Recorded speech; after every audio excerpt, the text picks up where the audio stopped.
"Old lady, move!" he yelled, shoving me aside. He was impatient, angry I was blocking his view. He had no idea he was standing in my exhibit, staring at my face on the wall. 50 years. I had not been back in 50 years. The rubber tip of my cane made a small, dull sound on the polished marble. Tap, tap, tap. Each step echoed in the enormous hall, mixing with the low hum of the air system and the distant, respectful coughs of other visitors. Sunlight cut across the floor in long, bright rectangles illuminating tiny particles of dust dancing in the air. I walked slowly, my knuckles white on the grip of my cane. I passed a glass case holding a uniform, a simple rough wool skirt and blouse. I stopped, leaning closer. I remembered the itch of that fabric against my skin, the way it always seemed damp in the cold. The mannequin wearing it stood straight, proud. I never stood like that. I always slouched, trying to disappear. The next display held maps. Operation Citadel, the plaque read. My fingers twitched. I could still feel the brittle paper of the original, the way I had to refold it in the dark, my hands shaking. I had drawn the red line on that map, the line that sent 300 men into a valley, the line that saved a division. The plaque did not mention the cost. I moved on. A display of clandestine communications. Under a soft light sat a decoded message, typed neatly on a clean white card. River has flooded banks. Send bread. I almost smiled. The real message had been smeared with grease, the paper so thin it was nearly transparent. It had been hidden in the heel of a boot. It had cost a young man his life. The exhibit made it look so clean, so simple. I felt a strange lightness, as if I were floating through the hall. This was my life, my work, flattened and mounted behind glass. It was history, not memory. I felt the grief for the faces I could still see, for the friends who were not here. But I also felt a deep, cold distance. The woman who did those things was gone. Only Alara Vance, an old lady with a cane, remained. I continued my slow path, following the arrows on the floor. I turned a corner into the central exhibit. My breath caught. A large banner hung from the ceiling. The sparrow's nest. Below it was the centerpiece, a large walk-around display case. I saw a transmitter. I saw a small, dull gray pistol. And I saw a grainy photograph of a young man, smiling. I gripped my cane. I had not seen that smile in half a century. I had forgotten his face. I stood frozen in front of the display. The sparrow's nest. My gaze was fixed on the small, black and white photograph of the radio operator. Thomas. His name wasn't on the plaque. It just read, Radio Operator Unidentified, but I knew his name. I knew the gap between his front teeth and the way he whistled, off-key when he was nervous. He was 19. He had been captured because he stayed at his transmitter just 2 minutes too long, just long enough to send my all-clear signal. I had never seen a picture of him after the war. I thought no pictures existed. My fingers wanted to touch the glass, to trace the outline of his young face. I leaned forward, gripping my cane, lost in the noise of a day 50 years gone. A loud voice broke the silence. Unbelievable. Just... Move already. I heard the man before I saw him. He huffed, and his feet shuffled impatiently on the marble. I turned my head slightly. A man in his 40s, wearing a bright blue jacket, was holding his phone up, trying to film the display case. Just go around her. Honey! A woman next to him whispered. I can't get the whole shot, the man complained. His voice was loud, echoing in the quiet hall. I didn't pay $20 to stand here all day waiting for this old lady to finish. I knew I was in his way. I should move, but my feet felt heavy, anchored to the floor. I was still looking at Thomas's smile. I tried to pull myself away, to retreat back into the anonymous flow of visitors. I was too slow. I felt a hard shove on my right shoulder. Old lady, move. The push was sudden and strong. I lost my balance. My hip twisted, sending a sharp pain down my leg. I gasped as I stumbled sideways. My cane clattered to the floor, sliding away from me on the slick marble. My free hand flew out to stop my fall. My palm hit the cold, hard glass of the display case, the one holding the pistol I used to carry. The impact jolt went up my arm. For a moment, the world tilted. The bright exhibit lights seemed to spin. "You're blocking the view for people who actually care," the man said. I looked up. He wasn't even looking at me. He had already stepped into the space where I was standing. His phone was up, its red record light blinking. He was panning the phone slowly across the exhibit, filming the transmitter, the maps, the pistol, and the photo of Thomas. My heart was pounding, a fast, uneven rhythm in my chest. It was the shock, not the anger. I had not been pushed like that, not in... I couldn't remember. I took a deep, shaky breath. The air smelled of floor polish and the faint, dry smell of old paper. I'd been shot at. I'd been hunted. I'd spent 3 days in a dark, wet basement answering questions. This was nothing. This was just an ignorant, rude man. A young museum guard in a blazer saw the commotion. He took a step toward me, his face wrinkled with concern. "Ma'am, are you all right?" I didn't want the help. I didn't want the fuss. The moment was gone. The memory of Thomas was broken, replaced by the throbbing in my shoulder and the sting in my palm. I bent down slowly. My knees protested. I reached for my cane. "I'm fine," I said, my voice just a whisper. I just wanted to find a bench. I just wanted to leave. I grasped the handle of my cane and used it to push myself upright. I turned, looking for the exit sign. "Sir." The voice was not loud, but it cut through the entire hall. It was sharp, clear, and steady. It was a voice that did not need volume to command attention. I stopped. The tourist in the blue jacket let out an annoyed sigh. He lowered his phone and turned around. A man in a dark blue military uniform was walking toward us. His steps were measured and silent. His jacket was perfectly pressed. I saw the 2 silver stars on each of his shoulders. He was not looking at me. His eyes were fixed on the tourist. I clutched my cane, my shoulder throbbing from the shove. The tourist with the phone looked annoyed by the general's presence. He clearly had no idea who he was talking to. He saw a uniform, not the man wearing it. I recognized the rank. Major General. He was the museum director, General Croft. I had seen his name on the letters inviting me here, letters I had ignored for years. He moved with a quiet, solid authority. His polished black shoes made almost no sound on the floor. He didn't hurry. He didn't need to. He wasn't walking to me. I watched him, and a cold, familiar feeling crept up my spine. It was the feeling of being watched, of being managed.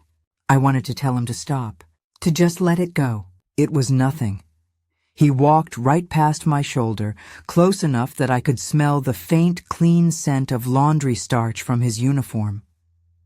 He stopped directly in front of the tourist, placing himself between the man and the display case. The tourist let out an exaggerated sigh. "Look, buddy," he started. "Sir?" General Croft's voice was quiet, but it was not a suggestion. It was a command. The tourist's mouth snapped shut. The few other visitors in the hall had gone still. The young guard who had tried to help me was standing by a pillar, frozen in place. The only sound was the low hum of the building. General Croft stood at ease, his hands clasped behind his back. But it was not a relaxed posture. It was the stance of a man in complete control.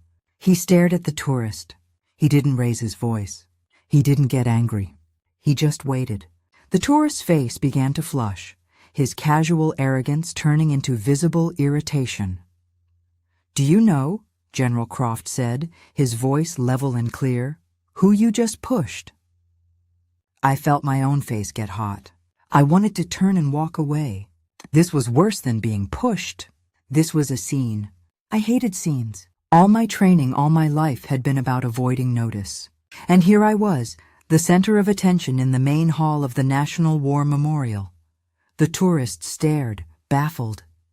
His eyes darted from the general's stern face to me, a confused old woman leaning on a cane.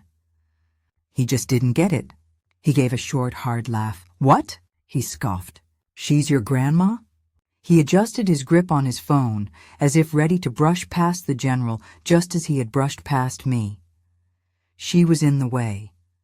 General Croft's expression did not change. He did not react to the insult. He simply held the man's gaze. The silence that followed was heavier than the marble walls. It stretched. 1 second, 2, 3. The tourist's smirk started to fade. He shuffled his feet. He finally seemed to understand that this was not a conversation. He had made a mistake.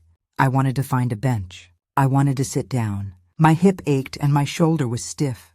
I just wanted this to be over. General Croft did not move. He let the tourist's insult hang in the air for a long, heavy moment. Grandma, the tourist had called me. General Croft slowly, deliberately turned his head. He looked away from the tourist and toward the large wall to his right. The wall of heroes. Then he raised his arm. His hand was steady. His finger pointed. My eyes followed. I knew what he was pointing at. I had been avoiding it since I walked into the hall. It was a photograph of me. Not me, not the 80-year-old woman with the cane. It was a picture of a 23-year-old girl. She was wearing the simple drab uniform of the auxiliary service. Her hair was pulled back. Her face was thin. She was not smiling. Her eyes were fixed, staring straight ahead. I remembered that day. I had just come back from a 3-day debriefing. I was tired. I was angry. And I was hungry.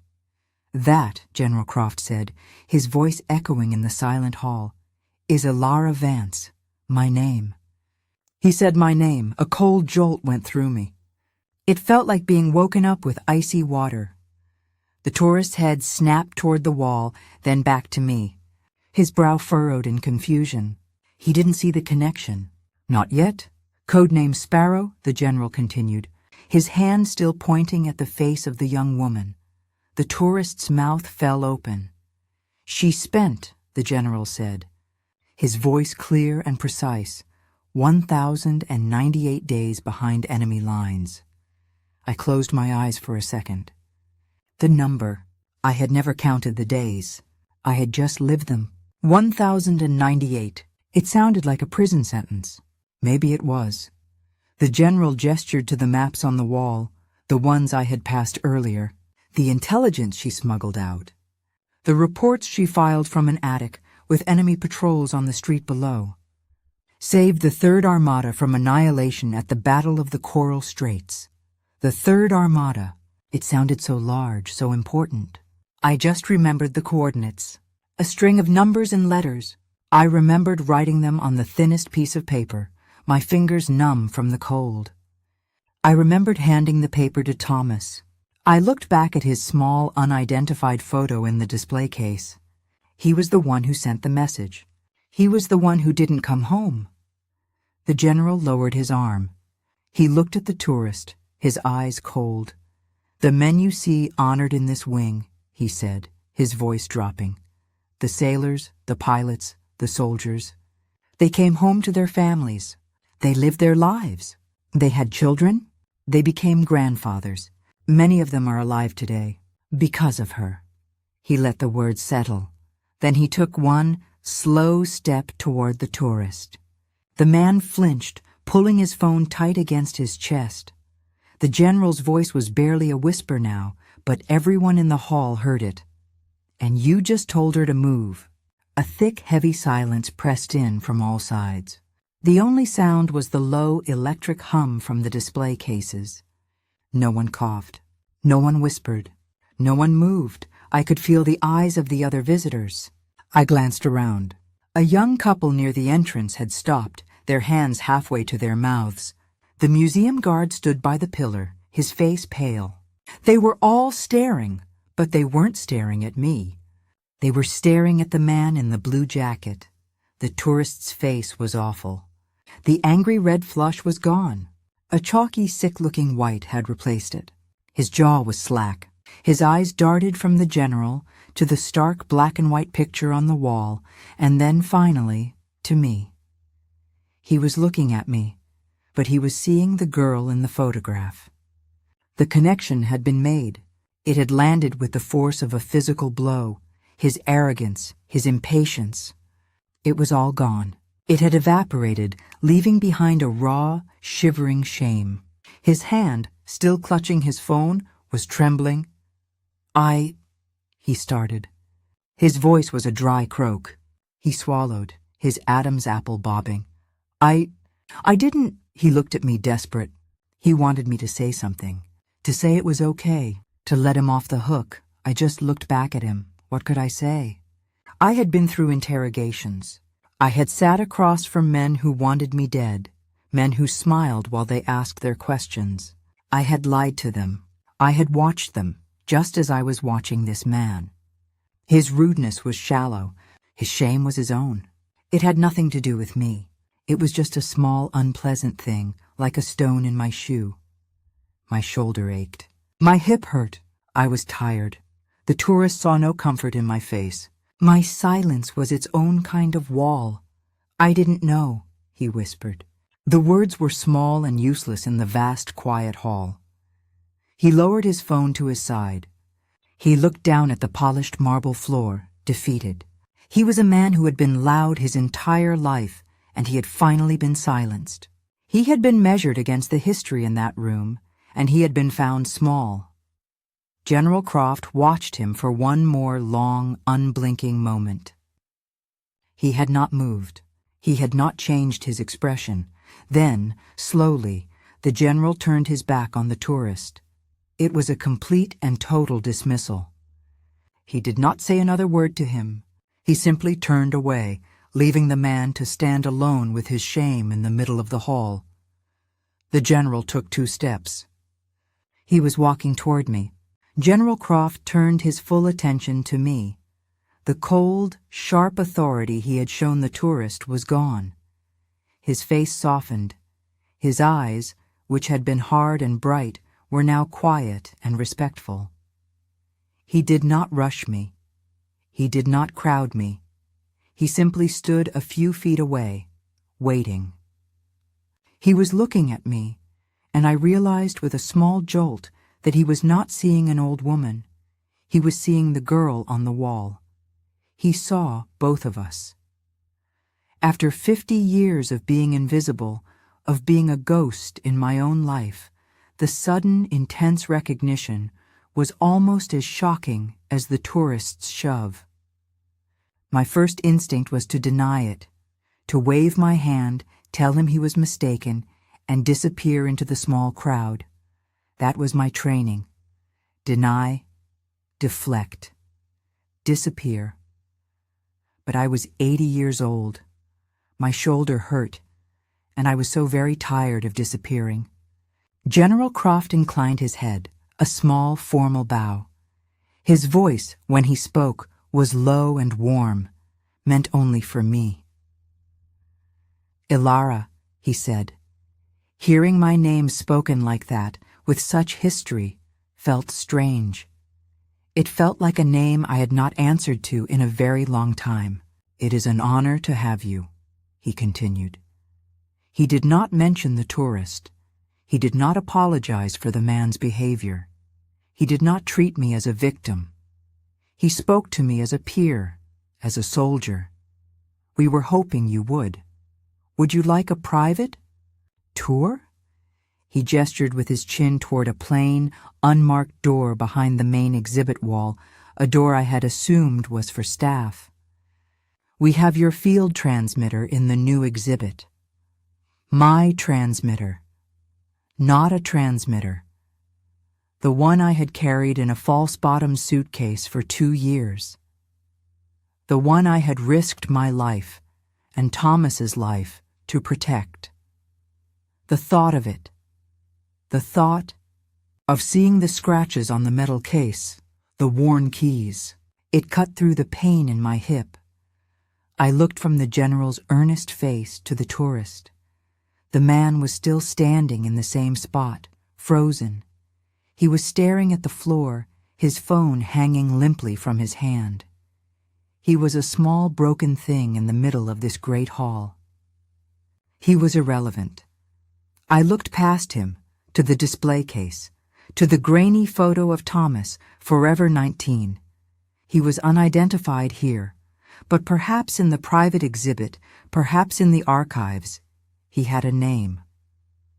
I turned back to General Croft. His eyes were kind. He was offering me a way out, a way to leave the public spectacle behind and see the real history, my history. He saw the indecision in my face. He gently, formally, extended his right arm, bending it at the elbow. "Ma'am?" he asked. I took a slow breath. The air still smelled of floor polish, but the tension was gone. I nodded. Just a small dip of my chin. I felt a small, strange feeling pull at the corners of my mouth. It was not quite a smile. It was something sadder and much older. "Thank you, General," I said. My voice was quiet, but it did not tremble. I let go of my cane with my left hand and reached out. I placed my hand on the crisp, dark wool of his uniform sleeve. His arm was solid and steady. It did not move.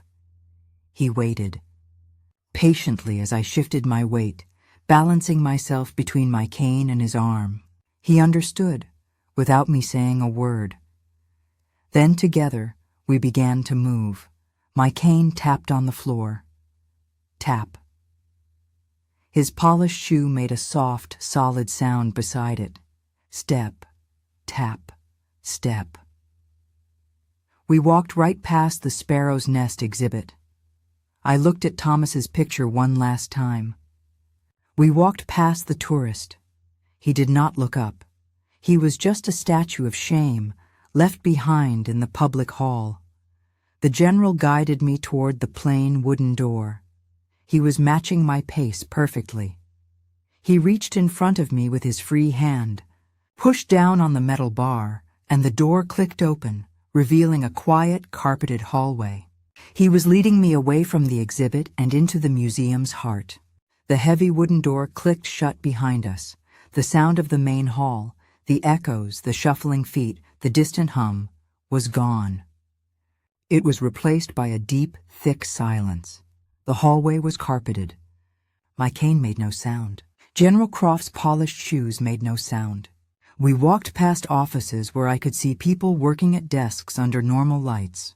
They looked up as we passed, but no one stared. General Croft kept his arm steady, matching my slow, careful pace. He did not speak. He let the quiet of the place settle over me. The anger and the shock of the main hall began to fade. The ache in my shoulder was still there, a dull, throbbing reminder, but the tension in my chest was gone. We stopped at another door. This one had a small window of reinforced glass. The general swiped a card and a lock buzzed. He pushed the door open and held it, letting me enter first. This was not an exhibit. It was a large, bright room.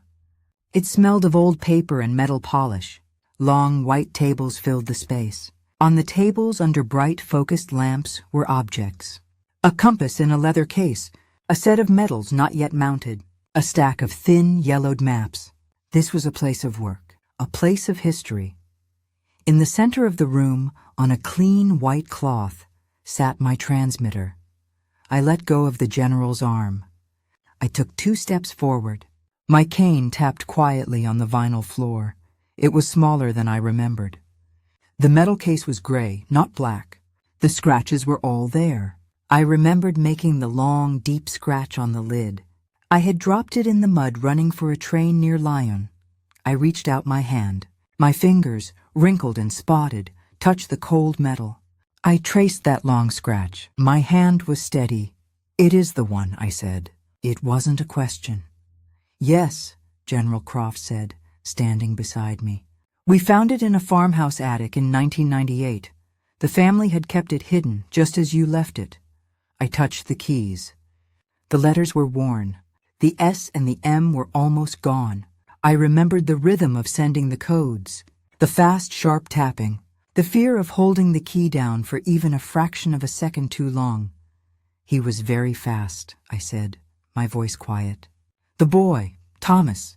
He was the fastest operator I ever knew. I turned to the general. He was watching me, his expression patient. In the hall, I said, in the display. His picture is there. It says unidentified. General Croft nodded. He did not look embarrassed. He looked expectant. We hoped you might come one day, he said. He walked over to a large, flat file cabinet. The public exhibit. It is just the story. It is what we can prove. The archives. This is where we keep the truth. Until we can confirm it. He opened a wide, shallow drawer.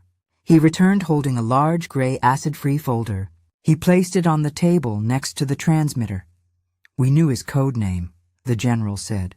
We knew he was with you, but we had no official picture, no service record under his real name. He was a ghost, like you.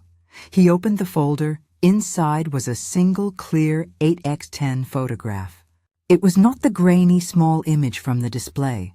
This was a formal enlistment photo. Thomas was looking at the camera, not smiling. He looked impossibly young, 19. Underneath it was a typed sheet of paper. Thomas, Allen, Gable, his name, his real name. I stared at the paper. I had never known his last name. He had just been Thomas. We found this file 3 months ago, the general said softly. It was misfiled under a different operation. We couldn't add it to the Sparrow's Nest display until we had confirmation. From you, I looked at the picture. The gap between his front teeth. The stubborn set of his jaw. It was him. I had come here to see memories. I had come here feeling like a ghost, visiting a life that was not mine. I had stood in that cold marble hall and looked at a story behind glass. But here, in this quiet room, was the truth. The general slid the photograph gently across the table toward me. Alara, he said. Will you help us? Will you identify him? Officially? He was not asking the hero on the wall. He was not asking the old woman the tourist had pushed. He was asking me, the one who was there, the witness. I looked at Thomas's face. The ache in my shoulder was gone. The noise of the main hall was a different lifetime. I picked up the photograph. The paper was heavy and cool. I looked at the young man who had saved my life and who had lost his.